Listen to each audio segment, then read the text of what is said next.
Paytm के साथ quarter 3 के रिजल्ट आए थे। आपने इनको किस तरीके से एनालाइज़ किया है और पेटीएम के आगे की जर्नी आप कैसे देख रहे हैं? 1136 पर चल रहा है, 2.68% नीचे है। यहाँ क्या करना चाहिए?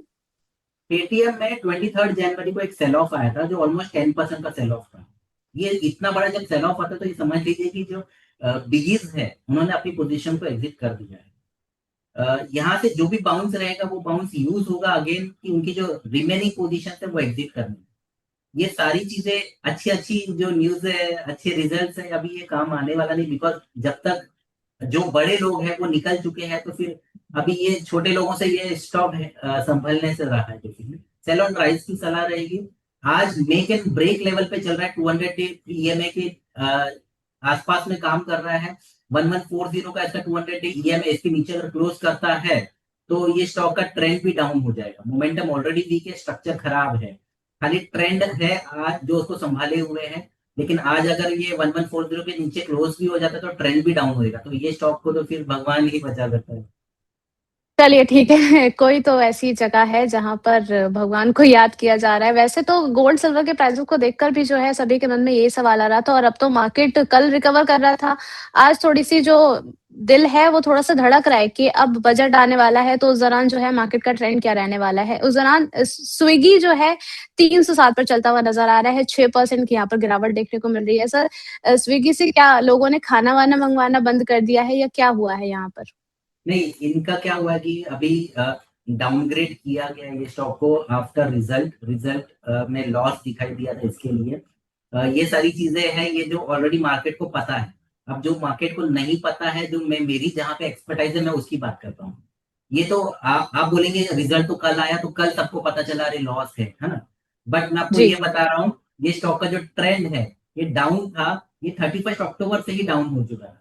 तो आप बोलिए कि ये जो 31 अक्टूबर से लेके 12 दिसंबर है, कंटिन्यूस बेसिस पे स्टॉक साइडवेज था। यहाँ पे पूरी जो पोजीशन है बिगीज ने खाली कर दी है और उसके बाद में आप देखेंगे एक बार ये स्टॉक ने अपना जो सपोर्ट लेवल था 370 का उसको ब्रेक किया। उसने पानी भी नहीं मांगा, नीचे जाते हुए धपाधप नीचे बोल रहे कि वो कंटिन्यूस ब्लड बाथ जिसको हम लोग इंग्लिश में बोल सकते हैं कि वो कंटिन्यूस बेसिस पे था, है ना। और अभी ये स्टॉक ने क्लियर कट अपना ट्रेंड बता दिया है कि मुझे नीचे जाना है।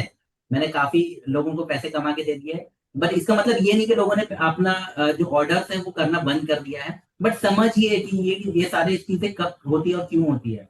जब भी कोई भी आईपीओ है अपने बतना एक रेशो रहता है, पीई रेशो बोलते हैं, उसके काफी ऊपर जी। में हाई वैल्यूएशन में जब भी वो लॉन्च होता है तो जो प्री आईपीओ के जो इन्वेस्टर्स हैं उनके लिए तो वो एग्जिट का ही समय रहता है, तो वो एग्जिट कर देते हैं। उनके कुछ लॉक इन पीरियड रहते हैं जो 5 महीने 6 महीने अलग अलग टाइम फ्रेम।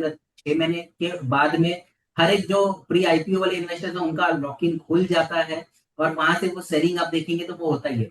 तो आईपीओ से 6 मंथ वाला जो रेंज रहता है वो ट्रेंड एक बार आप इग्नोर भी कर सकते हो, बट 6 मंथ के बाद में एक बार वो ट्रेंड स्टेब्लिश जो हो जाता है वो थोड़ा पक्का हो जाता है, बिकॉज वहां पे जो प्री आईपीओ वाले जिनके पास बहुत सारी क्वांटिटीज है उन्होंने वो सेल करना स्टार्ट कर दिया है। अगर वैसा केस है जैसे मैं देखा है जो स्विगी में मुझे दिख रहा है कंटिन्यूस बेसिस पे, जी। तो ये वो चीज हो चुकी है। बाउंसेस बहुत बड़े बड़े आते हैं स्टॉक में लेकिन फिर वो बाउंसेस यूज हो रहे हैं एग्जिट करने के लिए। और याद रखिए ये जब भी बिगी से ये वन टाइम में कभी भी सेल नहीं करते, इसीलिए मैंने भी आपको जब सलाह दी है कि 4 पार्ट, ये मैंने वहीं से सीखा हुआ है क्योंकि जो मेरे इंस्टीट्यूशनल क्लाइंट्स है, मेरी जो रिसर्च है बैक जो मैं 15-20 ईयर से जो मैं कंटिन्यूस यही देख रहा हूँ कि जो बड़े लोग हैं किस तरीके से काम करते हैं, किस तरीके से खरीदते हैं, किस तरीके से बेचते हैं। और इसी का जो ऑपोजिट है वो रिटेल वाले करते हैं। वो रिटेल वाले क्या करते हैं कि अगर उनको 1 लाख को बाय करना है तो at a time 1 lakh buy कर देंगे। अगर उनको 10 लाख दिए तो at a time 10 lakh buy कर देंगे। जो बड़े अल्ट्रा एचएनआई है जो रिटेल ही है उनके पास 1 करोड़ रुपया होगा, 1 करोड़ का एट ए टाइम ही बाय करते हैं। इस तरीके से नहीं बाय करते हैं इंस्टीट्यूशन। इंस्टीट्यूशन काफी स्मार्ट होते हैं। वो हमेशा क्या करते हैं अपने चीजों को स्प्रेड आउट करते हैं और काफी दिनों में स्प्रेड आउट करते हैं, तो आपको उनका जो फुटप्रिंट है वो भी नजर नहीं आएगा। बट जब भी उनका फुटप्रिंट नजर आता है तो वो आपको बहुत क्लियर कट होता है। जैसे मैंने बताया था अभी कि 22 जनवरी में एक मैसिव सेलिंग आया स्विगी में, तो 4% का डाउन था। देखो स्विगी स्टॉक इतना लिक्विड है कि इसको 4% डाउन करने में आप सोचो कितनी क्वांटिटीज लगेंगी। तो वो जब विथ क्वांटिटीज सेल ऑफ आता है तो समझिए कि ये बड़े लोगों का ही काम है, हम छोटे लोगों का तो काम है नहीं। तो जब वो एग्जिट करे तो हम क्यों बाय करें? चलिए ठीक है, जब वो लोग निकल रहे हैं तो हमें क्यों बाय करना है। और सवाल जवाब का सिलसिला यहाँ पर थोड़ी देर के लिए और चालू रखेंगे, क्योंकि सर के पास थोड़ी-सी कमी है समय की। यहाँ पर सर वेदांता को लेकर भी आपका व्यू जानना चाहेंगे। अभी जो है वो वेदांता के अंदर थोड़ी-सी दिक्कतें-विक्कतें चल रही थी, और अभी आगे की जर्नी के लिए आपको वेदांता कैसा लग रहा है? क्या अच्छी अपॉर्च्युनिटी बनते हुए देख रहे हैं आप यहाँ पर? मुझे दिक्कत का 709 पर चल तो रहा है। दिक्कत का तो पता नहीं, बट मैं ये इतना बोल सकता हूँ 15 सितंबर के बाद से ये स्टॉक ने अपने जो ट्रेंड को अप किया है। आज देखेंगे 15 सितंबर से कल तक की अगर मैं बाइंग देखूं तो ये स्टॉक ने ऑलरेडी जो रिटर्न दे दिया वो 66% का दे चुका है। अप ट्रेंड में स्टॉक है, ये स्ट्रॉन्ग अप ट्रेंड बोलते हैं इसको हम लोग, है ना। बायोनिक्स की सलाह रहेगी 700 लेवल इंपॉर्टेंट सपोर्ट लेवल्स है। अगर यहाँ पे इसके नीचे जब तक क्लोज नहीं करता ये स्टॉक, तब तक नेक्स्ट सपोर्ट लेवल्स पे नहीं आएगा। बट अगेन जैसे मैंने बताया कि वैसे भी आपको वन शॉट बाय नहीं करना, तो 700 पे आप 25% क्वांटिटी बाय कर सकते हो। 688 पे नेक्स्ट सपोर्ट रहेगा। ये दो सपोर्ट है, ये काफी आसपास में सपोर्ट है।